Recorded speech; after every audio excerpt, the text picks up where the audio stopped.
প্রিয় দর্শক, কিভাবে আপনি যদি আপনার Google ব্রাউজারে কোনো পাসওয়ার্ড সেভ করে রাখেন, সেটা কিভাবে দেখতে পাবেন? আপনি কোনো পাসওয়ার্ড সেভ করে রাখছেন। ধরেন আপনি Facebook ওপেন করছেন। ফেসবুকটা আপনার পাসওয়ার্ড মনে নেই, কিন্তু আপনার ব্রাউজারে আপনি লগইন করতে পারতেছেন বা এখানে ফেসবুক খুলতে পারতেছেন। তো যেহেতু আপনার পাসওয়ার্ডটা এখানে সেভ করা আছে, তাই এই পাসওয়ার্ডটা আপনি কিভাবে দেখবেন? এটা দেখার জন্য আপনাকে যাইতে হবে এখানে থেকে থ্রি ডট মেনুতে। থ্রি ডট মেনুতে যাওয়ার পর আপনাকে এখানে দেখতে হবে এই যে পাসওয়ার্ড অ্যান্ড অটোফিল, এখানে একটা ক্লিক করবেন। এখানে ক্লিক করার পর এখানে যে Google পাসওয়ার্ড ম্যানেজার, এই পাসওয়ার্ড ম্যানেজারের উপরে ক্লিক করবেন।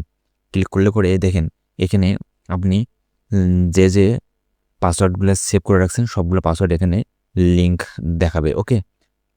ওকে। তাই দেখেন আমি এই পাসওয়ার্ডটা সেভ করে রেখেছি। এখান থেকে যদি আমি এখানে ক্লিক করি, তাহলে এখানে এই যে এই ইন্টারফেসটা আসতেছে। এখানে যদি আমি এখন এই যে এই চোখের যে আইকনটা আছে এটার উপর যদি ক্লিক করি, তাহলে আমি এই পাসওয়ার্ডটা দেখতে পারবো। ঠিক আছে? ঠিক একইভাবে আমি যদি অন্যান্য ক্ষেত্রে দেখি, যেমন ধরেন যে আমি এখানে পাসওয়ার্ড সেভ করে রাখছি এই অ্যাকাউন্টের। এটা যদি আমি দেখি, তাহলে এখানে দেখতে পাচ্ছি আমি পাসওয়ার্ডটা। ওকে? তো এভাবেই মূলত আপনারা চাইলে আপনাদের সেভ করা পাসওয়ার্ড খুব সহজেই দেখতে পারেন।